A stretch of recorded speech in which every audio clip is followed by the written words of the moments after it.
Bonjour à toutes et à tous, je suis Julien Lepi, secrétaire général de l'ADF. Bonjour à toutes et à tous, je suis Joël Trouillet, secrétaire général de l'ADF. Bienvenue donc dans ce 10e numéro de Questions Expresso avec l'ADF, le tour d'horizon des différentes interrogations de la profession que vous nous remontez au travers de l'adresse mail mise en place à cette occasion, covid@adf.asso.fr.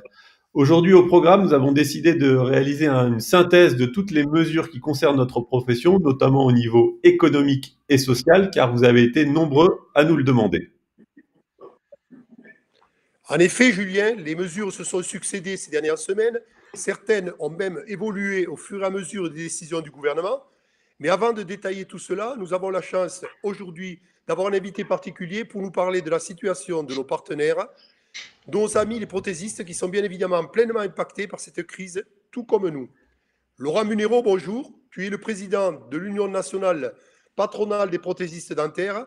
Suite au confinement et à la fermeture physique des cabines dentaires et à la décision du Conseil national de l'ordre de demander d'assurer que les soins d'urgence, il y a eu un impact certain sur les laboratoires de prothèses dentaires.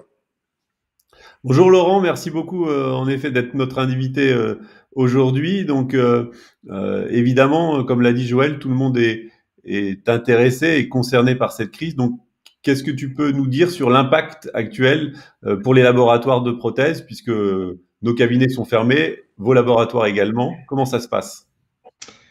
Bien, bonjour. Merci d'abord à l'invitation de l'ADF à participer à ce live. Euh, oui, ben, bien sûr, comme toutes les entreprises, les laboratoires de prothèses dentaires sont impactés.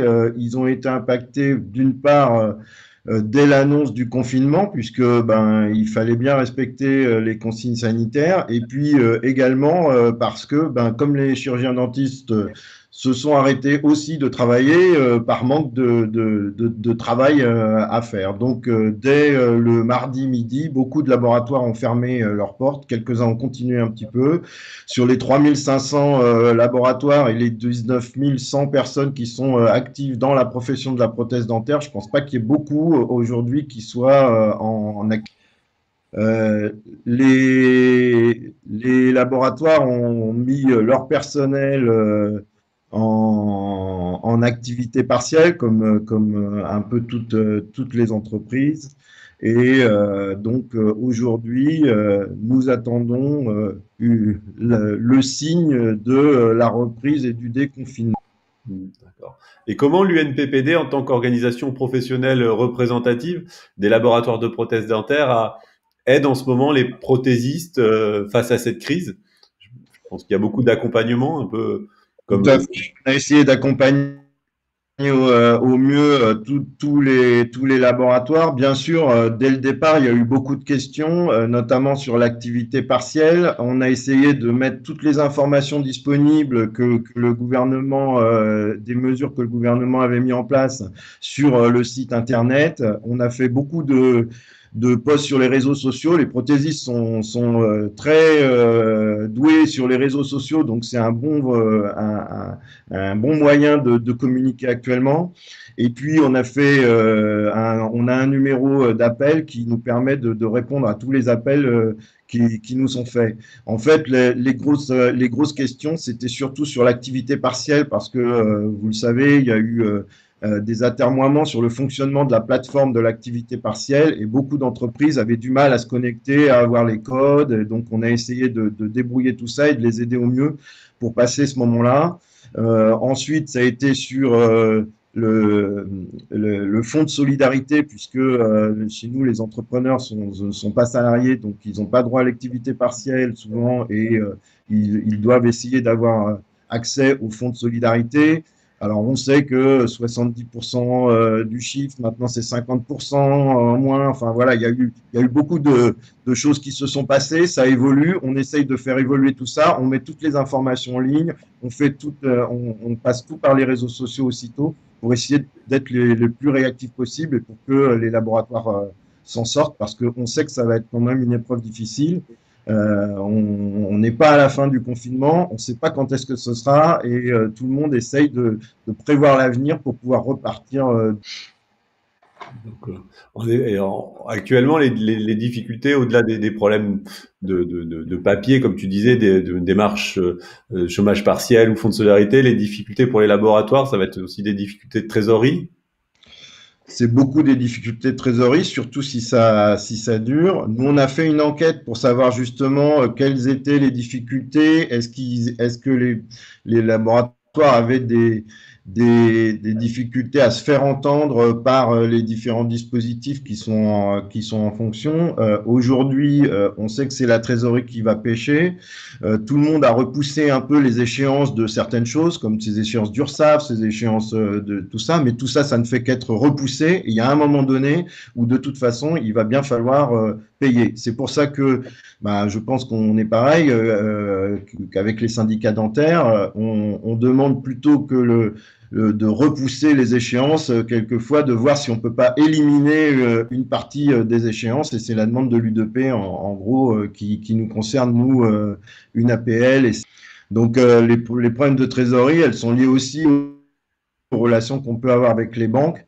Souvent, les difficultés viennent aussi de la banque qui n'est pas prête à accorder tout de suite le crédit de trésorerie qu'elle devrait faire. Donc, pour l'instant, on essaye d'avancer sur tout ça et au niveau national, on essaye d'inciter les autorités à faire en sorte que les prothésistes soient bien considérés dans ceux qui ont accès à la fois au crédit et à l'activité partielle. Parce qu'il faut bien dire qu'au début, comme on n'était pas dans la liste des activités qui étaient obligatoirement fermées, on a subi certains refus des autorités sur l'activité partielle notamment, parce qu'ils considéraient qu'on pouvait continuer à travailler comme entreprise. Le problème, c'est que quand on n'a pas de commande, on ne peut pas travailler. Donc, on a été obligé de leur expliquer que vu que vous, chirurgien dentiste, vous aviez une obligation de fermeture, nous, de fait, derrière, on... D'accord.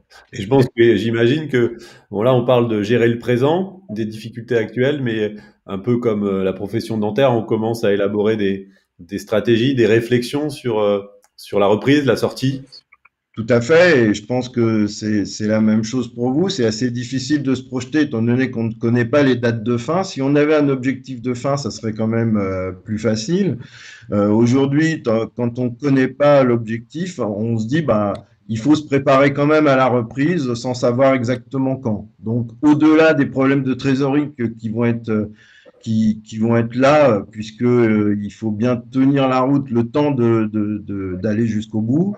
Il faut aussi prévoir comment on va reprendre. Donc, on est en train de préparer un guide de la reprise avec un volet sanitaire, c'est-à-dire avec toutes les mesures qu'il faudra prendre pour continuer à travailler sereinement, les mesures de distance par exemple, le port des masques, des gants, toutes les EPI, le traitement des empreintes, parce que bon, ça sera aujourd'hui, c'est sûr que c'est facilité quand il y a des caméras intrabuccales, parce que là, il n'y a pas d'échange d'empreintes alginate ou silicone, mais quand il y a les empreintes alginate et silicone, on sait très bien que les traitements qu'on faisait avant en bouche ne sont pas valables. Quelquefois, les bactéricides qu'on employait ne sont pas forcément valables pour le Covid, et donc il va nous falloir trouver et mettre en œuvre toutes les solutions adéquates là-dessus. Donc, on est en train de travailler là-dessus, on est en train d'écrire le guide, et puis sur ce guide, il y aura aussi tout un volet économique, parce qu'il faut bien le dire, la reprise ne sera pas facile non plus économiquement. On a parlé des trésoreries, mais il y a aussi autre chose. Et il faudra qu'on voit également tous ensemble qu'il y ait une sorte de solidarité dans la filière dentaire, et parce que tout le monde a arrêté un peu ses règlements. Hein, le chirurgien dentiste se dit il faut que je garde ma trésorerie, donc on ne paye pas son prothésiste. Le prothésiste dit il faut que je garde ma trésorerie, donc il ne paye pas le fournisseur et nos amis du comidant. Et du coup, toute la chaîne va avoir du mal à repartir. Donc il y a un moment donné où il va falloir qu'on soit un peu tous ensemble pour se dire il faut qu'on fasse repartir notre secteur, et il faut que tout le monde mette du sien pour... Très bien, très bien. Un grand merci Laurent pour cet entretien, d'avoir accepté notre invitation. On voit bien que toute la filière dentaire est concernée, impactée, et que, comme tu l'as dit, on se doit d'être solidaires et unis pour faire face et préparer ensemble l'après-crise et la reprise.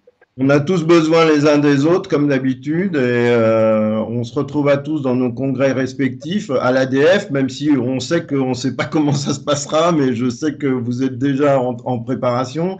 Nous, on avait notre congrès, enfin notre salon Dental Forum qui devait avoir lieu juste au moment où on a déclaré le confinement, donc du coup, on a été obligé de reporter.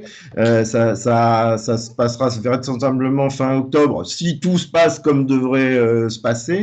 Ça sera l'occasion pour nous aussi de retravailler tous ensemble. Et j'espère que le mouvement de relocalisation de l'industrie et de la fabrication française viendra aussi sur la prothèse dentaire et que ça incitera aussi bien les chirurgiens dentistes que tout le monde à travailler sur la proximité et les laboratoires locaux. Voilà. Merci beaucoup, Laurent. Merci Julien, merci Joël pour votre invitation. À bientôt. Merci. Hop. Bon. On va continuer, Joël, Oui. après cet entretien. On peut continuer. Bon, je te remercie donc, en live d'avoir pris l'interview puisque j'étais coupé, je n'avais pas de son, je n'avais rien, donc je t'ai donné la même. Bon, visiblement, maintenant, tout est rétabli puisque je t'entends parfaitement. Et donc, on peut enchaîner, après avoir eu cette interview donc, de Laurent Munero, qu'on remercie d'être venu, évidemment. On peut enchaîner avec une synthèse, peut-être, Julien, de la situation que nombreux ont été à nous demander, notamment sur le volet économique et social, en rappelant les différentes mesures en relation avec notre profession et faire un petit peu un tour d'horizon complet pour que les gens puissent s'y retrouver. Évidemment, ces documents, on les mettra en ligne à la suite de ça.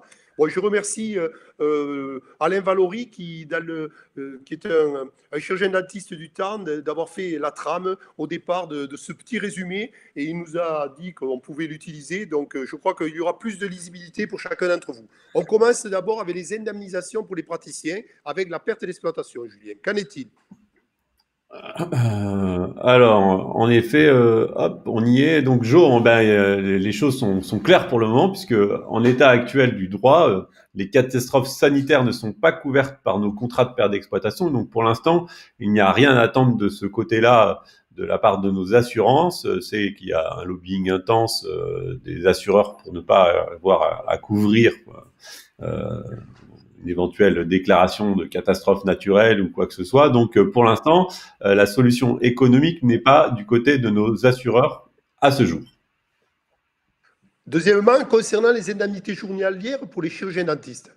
Un petit résumé, là aussi, puisque là, par contre, il y a eu des avancées. Alors là, oui, on va rappeler les quelques situations très claires dans lesquelles les chirurgiens dentistes peuvent bénéficier d'indemnités journalières. Donc, il y a évidemment celles et ceux qui ont été atteint par le Covid et donc pour lequel le diagnostic d'infection a été posé, pas forcément besoin d'un test, mais au moins qu'un médecin ait posé le diagnostic. Dans ces cas-là, un arrêt de travail peut être établi par son médecin traitant et cet arrêt maladie va être fait de manière dématérialisée via Amélie Pro par le professionnel de santé qu'on consulte ou alors qu'on peut envoyer par la poste. Et les indemnités journalières seront versées pour la durée de l'arrêt de travail qui est prescrit.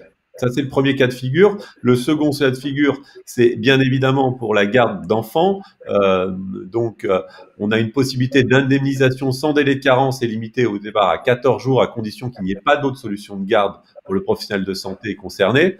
Au-delà de 14 jours du premier arrêt, on peut le renouveler autant que de besoin.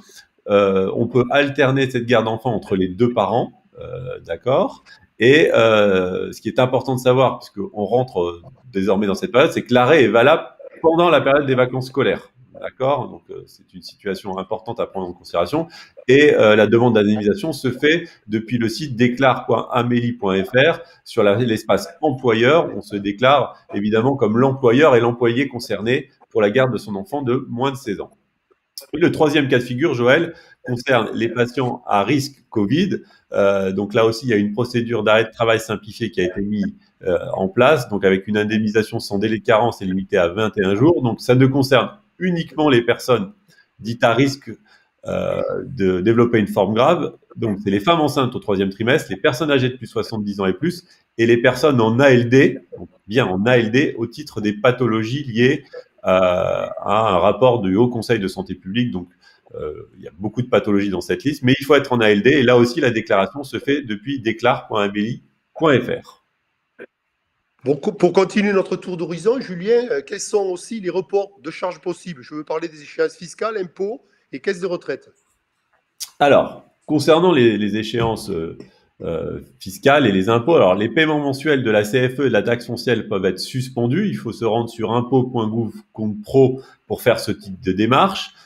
Concernant son impôt sur le revenu, il y a la possibilité, si on anticipe une baisse de revenus en 2020, de moduler en fait son taux d'acompte dans le cadre du prélèvement à la source. Donc là aussi, il faut aller se connecter pour modifier, pour venir moduler son prélèvement mensuel.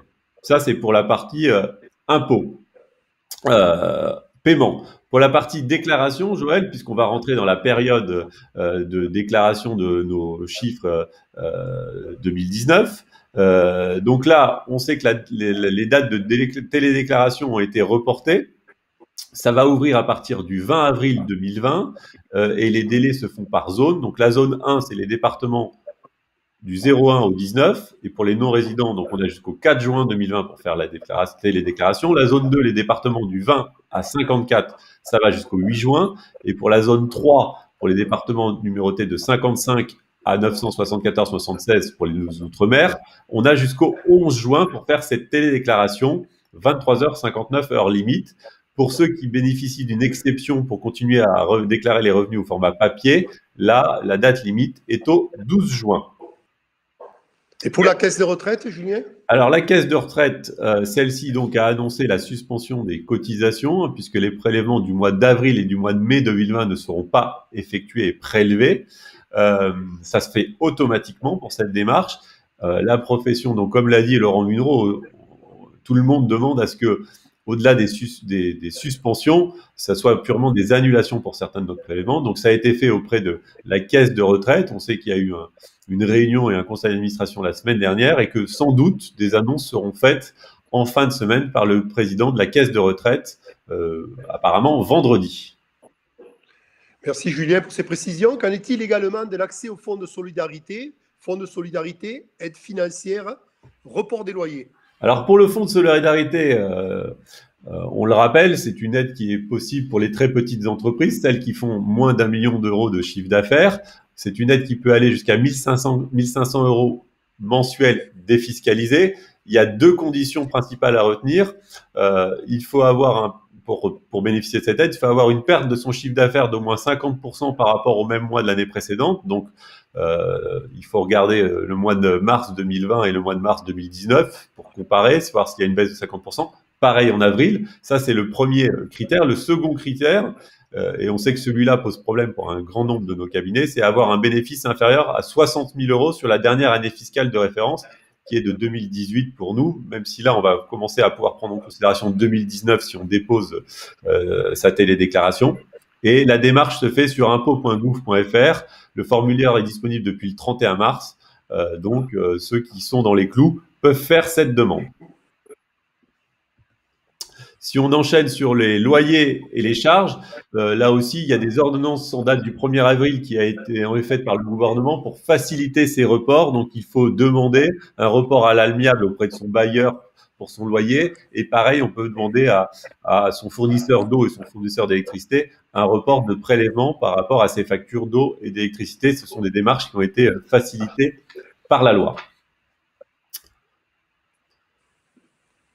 On enchaîne avec le report des crédits. Avec le report des crédits et crédits bail, voilà. Tout à fait. Donc là aussi, on voit que d'une banque à l'autre, il y a eu apparemment des procédés un peu différents, même si avec les jours qui passent, on se rend compte que petit à petit, toutes les banques s'alignent à peu près sur les mêmes conditions. Il faut donc se rapprocher de son conseiller bancaire habituel, mais il semblerait que pour les crédits bail et les crédits professionnels, je précise bien professionnels, on peut avoir un report de 6 mois des mensualités, voilà, avec la possibilité d'allonger la durée de son crédit.